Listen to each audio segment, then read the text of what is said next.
Right here in this instance, I have a beam hanger down there that the beam's sitting in. And I don't care about that gap right there because I'm letting the water come out. If water gets back there, it's totally fine. You could actually see the screw heads back there.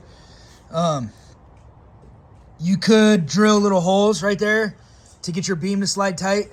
But in our reality, we actually had to add this beam after everything was already built. And we had to pocket it into that wall. So we were giving ourselves a little bit of wiggle so we could get it past the post and down into the bracket. But you'll notice we also have a joist hanger right here. And these aren't blocks. This is one solid piece of rim right here, right? And we're getting positive bearing on both sides of these joists on top of this beam right here, which is like 1 3/4 or whatever, right? I'm not using that hanger for any kind of load other than side to side. I just don't want this thing to roll ever. That's why I got one on each side. And it kind of just held it in place and kept it straight up and down while we were putting our joist in there. That's not even required, right? But again, it makes it a little bit more solid. And it gives us a little bit more solid of a connection here. This beam here and this beam here were not required and we're not on the engineering prints. But it's going to make this post here a little bit more solid. And it also gives us backing for any kind of surface mount system, whether it's a top mount or a fascia mount. That gives us our solid backing. It also gives us a nice flat block for our picture frame. And then what it's also going to allow us to do, it's going to allow us to deck tension tie this beam to this beam. So this side of the deck can never separate.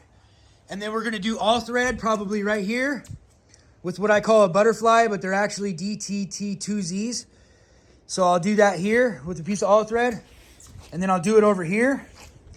And then this piece of ledger runs all the way through out to here somewhere, and it's sistered into another joist over here. And that's actually acting as a deck tension tie itself, because I have it lagged to the side of the building. And then down here, I think it's on the bottom of this joist right here, there's also a deck tension tie. And then there's some every so often, and that's going to keep our joist from separating from the ledger, because that's where most decks would fail, is because the heaving motion. You know, they say if there was a huge party and there was fireworks going off over here, and all of a sudden a whole party crowd of people ran out of this way, the inertia, the forward momentum of that could heave the deck this way and actually pull it out of the toenails here, right? The fat Tico nails like this, they're very great for shear strength, but they're not very long, right? So they actually can pull out this way. So you have to keep those in shear. That's the reason that you want deck tension ties, right?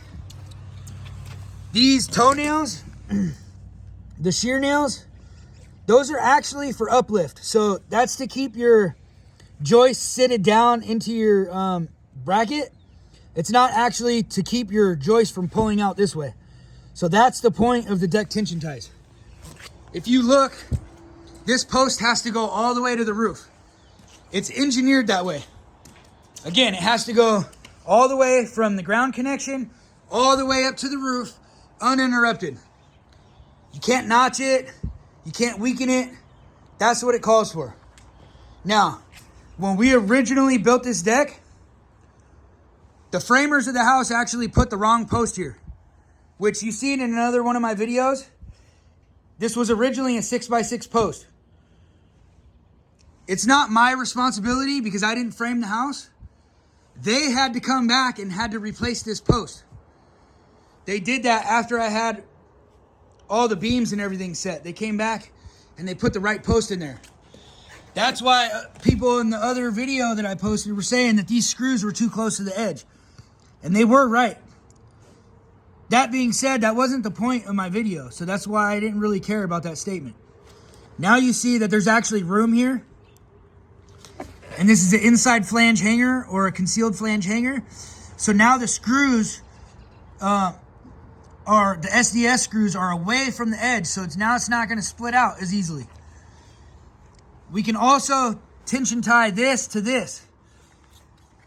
that means that the post can never buckle this way, and it can never buckle this way.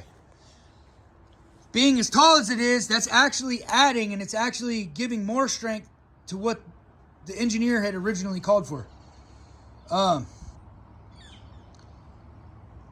Again, I don't know where you're from and what you're doing, where you're building, but where I'm from, you can't frame a deck and then put a post on top of the deck and then run it to the roof. That's just, we don't build like that here, and I'm not saying that you're wrong or whatever where you're from,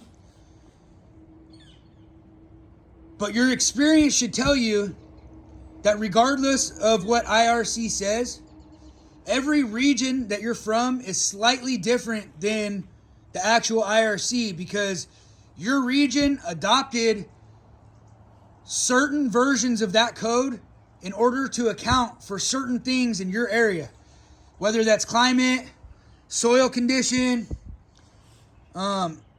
species of lumber available, material you're using. There's so many different factors. So I'm not one to ever jump online and be like, oh no, you're wrong, because I don't know what your engineers say where you're from. Also, not all structural engineers design things the same way. Not everybody agrees with everything that everybody else does. And that's totally fine. Right? That being said, for you to jump on my post and say that these are not designed to carry loads, you're absolutely wrong. And you should go get yourself a Simpson Strong Tie book, and you should start looking into the load capabilities of fasteners and hangers. And you might learn something. Thanks for watching.